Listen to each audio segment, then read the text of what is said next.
Hello, SIM కార్డ్తో సహా పంపించా. Phone లేకపోతే కమ్యూనికేషన్ గ్యాప్. నాకు ఇబ్బంది కదా. మళ్ళీ ఏం చేయాలి? నా ఇంటెన్షన్ ఫుల్ఫిల్ చేయాలి. ఏంటది? ఫోన్ ముక్కలైపోయినట్టు మీ కుటుంబం ముక్కలు చెక్కలైపోవాలి.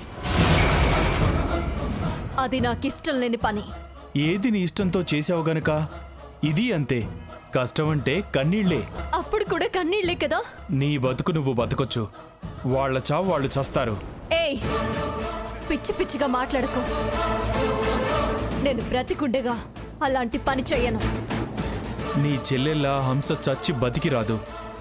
తన ఆత్మ శాంతించాలంటే, హంతకుడు అరెస్ట్ అయి ఉరికమ్మం ఎక్కకుండా ఉండాలంటే నా మాట నువ్వు వెనక తప్పదు. అందరం కలిసి ఉండాలని తపన పడేదాన్ని, తాపత్రయపడుతున్నదాన్ని. ముక్కలు చేస్తే నీ కోరిక ఎలా నెరవేరుతుంది? చెప్పినట్టు చేయకపోతే నా కోరిక ఎలా నెరవేరుతుంది? నువ్వు చేయకపోతే విడిపోవటం కాదు, అంతా పైకి పోతారు. బాంబు పెట్టి లేపేస్తా. రే, నువ్వు నాశనం అయిపోతావురా. ఏం పర్వాలేదు, నా కోరిక తీరిందని ఆనందపడతాను. ఛ! చెప్పింది చెయ్యి, అంతే. హలో,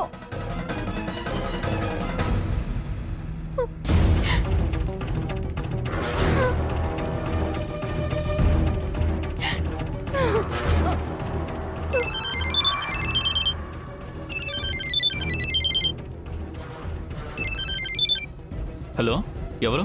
సార్, నేను జ్యువెలరీ షాప్ ఓనర్ని సార్. నాకెందుకు ఫోన్ చేశారు? మీ కోపం నేను అర్థం చేసుకోగలను సార్. మీరు అర్జెంటుగా మా షాపుకి రావాలి. ఎందుకు? రండి సార్, అన్ని వివరాలు మీకే తెలుస్తాయి. మళ్ళీ ఏమన్నా అనుమానం వచ్చిందా? వచ్చిన అనుమానం నివృత్తి అవుతుంది. ప్లీజ్ రండి సార్. సరే, ఇప్పుడే బయలుదేరి వస్తున్నాను.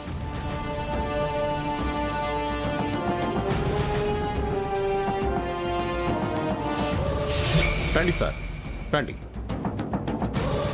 రండి సార్, రండి. చూడండి చూడండి, సీసీ ఫుటేజ్ చూడండి.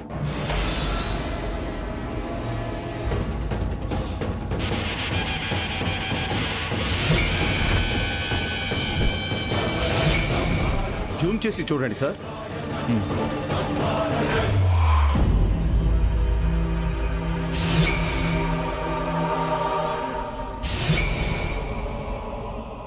జరిగింది అది సార్. మేము మీ భార్యను అపార్థం చేసుకున్నాము. మమ్మల్ని క్షమించండి సార్. పర్వాలేదండి, నిజం తర్వాత కదా తెలిసింది. మీరు మాత్రం ఏం చేస్తారు? అవునండి, మీ మధ్య ఏమన్నా గొడవలున్నాయా? అబే, అదేం లేదండి. ఈ మధ్య మా వదినికి ఒంట్లో సరిగా ఉండడం లేదు, పిచ్చి పిచ్చిగా ప్రవర్తిస్తోందంతే. వస్తానండి. Thank you. Okay sir.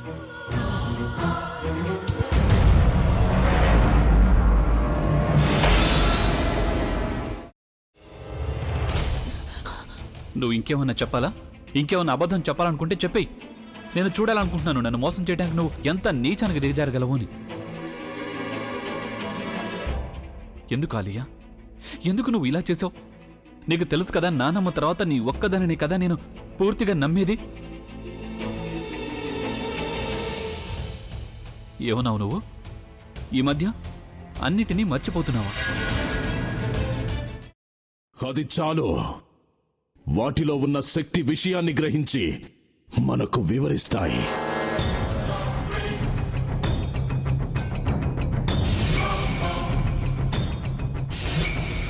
ఎవరు ఆ దండ విప్పొద్దు, గది తలుపులు తెరవద్దు.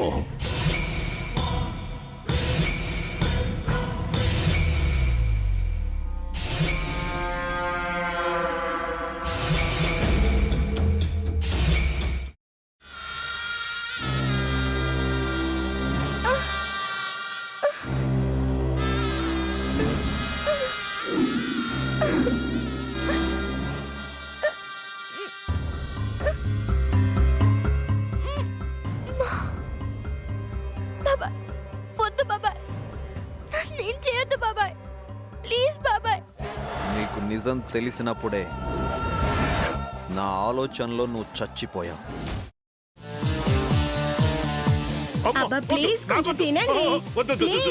భీమారావు గారు, మీరా? ఇగో మీరా కాదు సక్కుబాయ్. అవును మీ పనామే లేచిపోయిందని చెప్పి కంప్లైంట్ ఇచ్చినావు కదా. రేయ్, ఆయన కంప్లైంట్ ఇచ్చింది లేచిపోయిందని కాదు, కనిపించడం లేదు అని. అచ్చా, అట్లానా?